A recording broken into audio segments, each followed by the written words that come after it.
പ്രധാനമന്ത്രി കിസാൻ സമ്മാൻ നിധി ഗുണഭോക്താക്കൾ ഏറെ ആകാംക്ഷയോടെ കാത്തിരിക്കുന്ന 22ാം ഗഡു വിതരണത്തെക്കുറിച്ചുള്ള സുപ്രധാന വിവരങ്ങളാണ് ഇന്നത്തെ വീഡിയോയിൽ. പ്രധാനമന്ത്രിയുടെ കേരള സന്ദർശനം മാറ്റിവെച്ച സാഹചര്യത്തിൽ ധനസഹായ വിതരണത്തിൽ മാറ്റമുണ്ടാകുമോ, ഫാർമർ ID ഇല്ലാത്തവർക്ക് പണം ലഭിക്കുമോ തുടങ്ങിയ കാര്യങ്ങളൊക്കെ ഇന്നത്തെ വീഡിയോയിൽ വിശദമായി പറയുന്നുണ്ട്. വീഡിയോ ലൈക്ക് ചെയ്യുക, അതുപോലെ ഹൈപ്പ് ചെയ്യാനും മറക്കരുത്. ആദ്യം തന്നെ പ്രധാനമന്ത്രിയുടെ കേരള സന്ദർശനത്തെക്കുറിച്ച് പറയാം.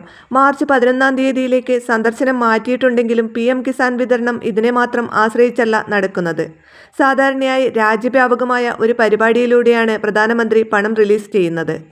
മാർച്ച് ആദ്യവാരം പ്രധാനമന്ത്രി തമിഴ്നാട് സന്ദർശിക്കുന്നുണ്ട്. അതുപോലെ ഉത്തരേന്ത്യൻ സംസ്ഥാനങ്ങളിലും പ്രധാനമന്ത്രിയുടെ സന്ദർശനം ഉണ്ട്. ഈ സമയത്ത് ഏതെങ്കിലും ഒരു ദിവസം വിതരണം ഉണ്ടാകാനും സാധ്യതയുണ്ട്. നിലവിലെ റിപ്പോർട്ടുകൾ പ്രകാരം മാർച്ച് മാസം ആദ്യവാരം ഹോളി ആഘോഷങ്ങൾക്ക് മുന്നോടിയായി തുക വിതരണം ചെയ്യാനാണ് സാധ്യത. 22ാം ഗഡു വിതരണം ഏത് സംസ്ഥാനത്ത് വെച്ചാണ് നടക്കുക എന്ന് ഇതുവരെ ഔദ്യോഗികമായ അറിയിപ്പ് ലഭിച്ചിട്ടില്ല. വിതരണത്തിന് 3-4 ദിവസം മുമ്പ് മാത്രമാണ് ഔദ്യോഗിക വെബ്സൈറ്റിൽ ഇതിനെക്കുറിച്ചുള്ള വിവരങ്ങൾ ഉണ്ടാവുക. വിവിധ സംസ്ഥാനങ്ങളിൽ ഫാർമർ ID നിർബന്ധമാക്കിയിട്ടുണ്ട്. എന്നാൽ നിലവിലെ പണം ലഭിച്ചുകൊണ്ടിരിക്കുന്ന ഗുണഭോക്താക്കൾക്ക് 22ാം ഗഡു ലഭിക്കുന്നതിന് ഫാർമർ ID ഉടൻ നിർബന്ധമാണെന്ന് ഔദ്യോഗികമായ അറിയിപ്പുകളൊന്നും ലഭിച്ചിട്ടില്ല. ഫാർമർ ID ഇല്ലെങ്കിലും ഇനി പറയുന്ന 3 കാര്യങ്ങൾ കൃത്യമാണെങ്കിൽ മാത്രമേ നിങ്ങളുടെ അക്കൗണ്ടിലേക്ക് 2000 രൂപ എത്തുകയുള്ളൂ.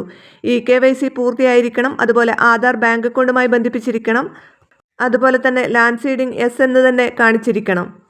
അതായത് ഭൂമിയുടെ രേഖകൾ കൃത്യമായി പോർട്ടലിൽ അപ്ഡേറ്റ് ചെയ്തിരിക്കണം. ഇതെല്ലാം കൃത്യമായി ചെയ്തിട്ടുണ്ടോ എന്നറിയാൻ നിങ്ങൾക്ക് PM കിസാൻ വെബ്സൈറ്റിലെ നോ യുവർ സ്റ്റാറ്റസ് എന്ന ഓപ്ഷൻ ഉപയോഗിക്കാം. അവിടെ ആധാർ നമ്പറോ രജിസ്ട്രേഷൻ നമ്പറോ നൽകിയാൽ നിങ്ങളുടെ ലാൻഡ് സീഡിയും KYCയും പൂർത്തിയാണോ എന്ന് കാണാൻ സാധിക്കും. ചുരുക്കത്തിൽ മാർച്ച് 11-ലെ പ്രധാനമന്ത്രിയുടെ സന്ദർശനം മാറിയാലും ധനസഹായം ഉടൻ തന്നെ പ്രതീക്ഷിക്കാം. പുതിയ കർഷകർക്ക് ID നിർബന്ധമാണെങ്കിലും പഴയ ഗുണഭോക്താക്കൾക്ക് KYC ആണ് പ്രധാനം. കൂടുതൽ വിവരങ്ങൾക്കും അപ്ഡേറ്റുകൾക്കുമായി ചാനൽ സബ്സ്ക്രൈബ് ചെയ്യുക. നിങ്ങൾക്ക് ഈ വീഡിയോ ഉപകാരപ്രദമായിട്ടുണ്ടെങ്കിൽ തീർച്ചയായും ഷെയർ ചെയ്യാനും മറക്കരുത്.